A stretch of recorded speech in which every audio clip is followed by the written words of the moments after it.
Hi friends, normally our life is based on the place where we are born, the family to whom we are born, and the influence of society. All these aspects are there in the life of a person. But in some cases, for example, there may be all illiterate people in the family, but there might be an IAS officer in the family born. What is the reason behind it? And in some cases, all are very educated families, and in that family, there might be a muddlehead boy is born. What is the reason behind it? Normally, it is based on, here we have to apply that karmic bond, karmic theory. What is the karmic theory? Based on our previous deeds in the previous births have their influence on us. Those are called Sanchita karmas, and those are carried forward to the next birth also. Karmas are of three categories. What are those? Sanchita karmas, Prarabdha karmas, and Agami karmas. What are Sanchita karmas? The deposits which we have. We already have some deposits of good deeds and bad deeds, and those are carried forward to this birth and even next birth also. Those are called Sanchita karmas. And some karmas which we commit, good or bad deeds which we commit in our birth, at present birth, those are called Prarabdha karmas. And Agami karmas means the deeds which we are going to commit, whether they are good or bad, those are called Agami karmas. And all these have their influence, and we have to face the result of it in this birth, or they may be carried forward to our next birth also. So based on that, we have an interesting story. Let us know the story. Now friends, let's get into the story and know the meaning of Sanchita karmas and Prarabdha karmas. Once there lived a king who looked very old with his grey beard and wrinkled face, even at the age of 45 years. He wanted to turn to be young, but how?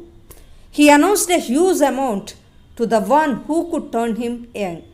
A person came and said, "I can turn you into a young prince in 6 months, but on one condition, Maharaj." "Really? What's the condition?" asked the king. We need to have an underground isolated room. No one should be allowed. You must stop your association with everyone during that period," said the stranger. King agreed, though others warned him. As said, the king was taken to the cell, and the stranger started his work. He was applying some creams on king's face. This process was going on, but it had least impact on the king. Because of his worry about his kingdom, he looked much more older.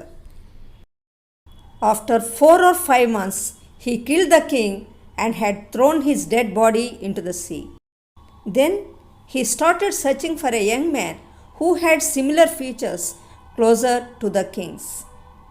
Finally, he found such a young man who was born to a poor family. He was of 25 years. "I could make you the king if you follow my instructions," said the stranger. "But my friends will also be there with me, with good posts," said the young man. The stranger agreed. After 6 months, the stranger brought him to the palace and showed him as the old king turned to be a young, handsome king. All were shocked to see the handsome young king. They believed the stranger's words. Thus, a poor young man turned to be the king and made his friends occupied in good posts. He was enjoying his life. The stranger came to his chamber and whispered, "I made you the king. Give half of your kingdom to me." "You killed the king and made me occupy his throne. If I reveal the truth, think what is going to happen to you." "Tomorrow we are going to visit a place," said the duplicate king. What to do? The stranger agreed. The next day he was going with his friends, accompanied by the stranger. They were moving through a dense forest and reached a place. On their way they found a brook. There were floating golden flowers. Except the king, all were marveled to see the scene.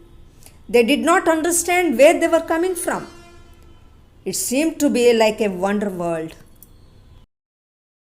Finally, there is the place where there was a huge tree with a human skeleton. Whose skeleton is that? Everyone asked. It is mine, said the king. What? Asked the stranger. Yes, it is my skeleton. I did many great deeds in my previous birth. I have helped many needy people. But because of some enmity, someone killed me and hung me to this tree.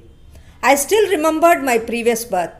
If any drop of water falls on this skeleton, the drop turns to be golden flower. Saying so, the king poured little water on the skeleton, and each drop is turning to be a golden flower. One more thing. You feel that you made me the king. No, my noble deeds in my previous birth made me the king. You are just instrumental. Besides, you committed a great sin of killing the innocent king. You will face the result of it either in this birth or in your next birth.